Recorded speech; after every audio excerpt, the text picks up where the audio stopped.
Rana jewellers, খাঁটি সোনার সঠিক দাম। মৌসুমী, বাগডাঙ্গা বাজার, হাই স্কুলের পাশে। ফোন নম্বর 9609196868। আর জুয়েলার্স, রূপ থাকলে ধরে দেয়, না থাকলে গড়ে দেয়।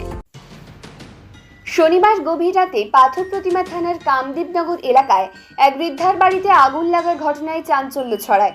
এই অগ্নিকাণ্ডে গুরুতরভাবে দগ্ধ হয়েছেন এক বিধবা বৃদ্ধা।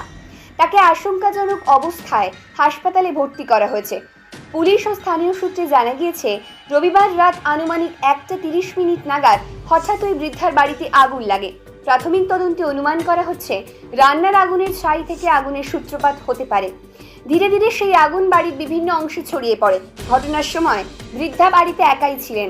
তার ছেলে কর্মসূত্রে গ্রামের বাইরে থাকেন বলে জানা গিয়েছে। আগুন লাগার বিষয়টি টের পেয়ে স্থানীয় বাসিন্দারা দ্রুত ছুটে আসেন এবং পরিস্থিতি সামাল নেওয়ার চেষ্টা করেন। খবর পেয়ে পাথর প্রতিমা থানার পুলিশ দ্রুত ঘটনাস্থলে পৌঁছে যায়। এরপর আহত বৃদ্ধাকে উদ্ধার করে প্রথমে মাধবনগর গ্রামীণ হাসপাতালে নিয়ে যাওয়া হয়। সেখানে তার শারীরিক অবস্থার অবনতি হওয়ায় চিকিৎসকেরা উন্নত চিকিৎসার জন্য তাকে কাকদ্বীপ মহকুমা হাসপাতালে স্থানান্তরিত করেন। ঘটনার পর এলাকায় উদ্বেগ ছড়িয়ে পড়েছে। পুলিশ পুরো ঘটনার তদন্ত শুরু করেছে। পাশাপাশি আগুন লাগার সঠিক কারণ খতিয়ে দেখা হচ্ছে এবং একা বসবাসকারী প্রবীণদের নিরাপত্তা নিয়েও স্থানীয় মহলে নতুন করে আলোচনা শুরু হয়েছে। কাকদ্বীপ থেকে রবীন্দ্রনাথ মণ্ডলের রিপোর্ট, প্রান্তিক বাংলা।